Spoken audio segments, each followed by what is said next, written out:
So we're here with Andre Matarazzo. Did I pronounce that right? Yeah, okay.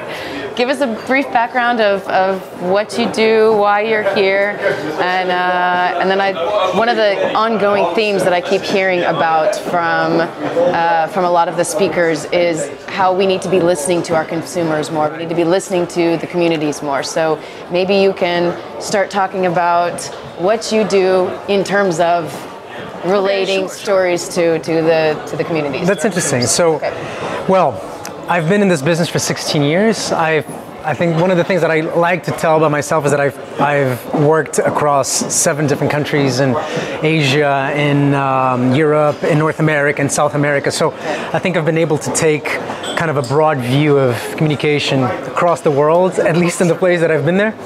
And I'm an executive creative director today. So creativity is what excites me.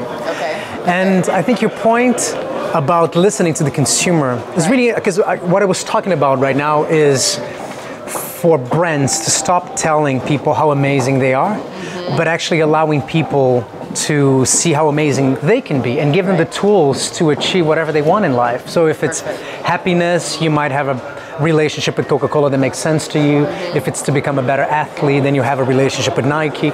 So I think it's, instead of being brand-centric, this is consumer-centric. It's a point of view on communication. I think that's changing more and more these days.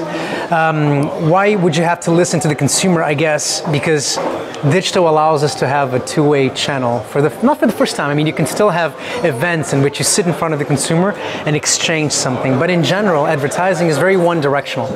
So when you have digital systems and people connected to the brand through Facebook or Twitter, whatever it is, that's a chance for you to listen to what they want from you, what they crave in general in life, and maybe try to find an angle to insert your brand into that conversation and become relevant. I was just looking at, there is a knockoff brand from China that looks very much like Apple. I forget the name, it starts with an X.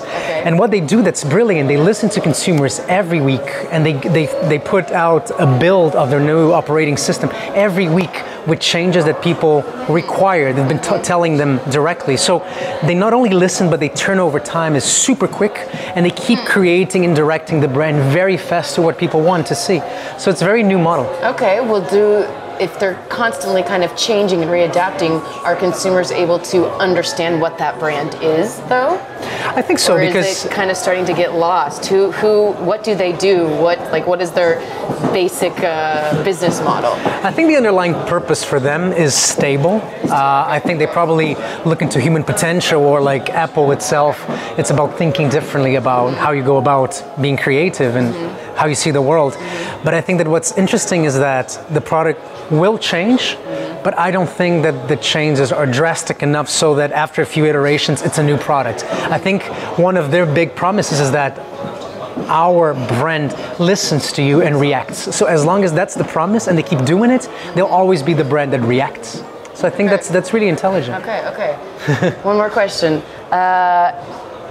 Businesses, so we're trying to tell companies that they need to be listening to the consumer. Yes. If you're constantly listening, and there's so many different types of consumers with all their own personalities, they're all their own goals. How can a company successfully plan ahead and create their own strategies if they're constantly listening to advice from somebody else?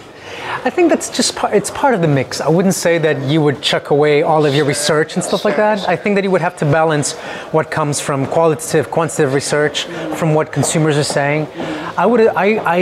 Looking into the stream of social content that a brand usually looks at, a great deal of that is invisible. It's just things that are not either positive or negative, and they don't actually drive into anything. So you discard that. But there might be a few interesting insights that come from the consumer using your product and passionate about it enough to go and talk about it and say, that sucks.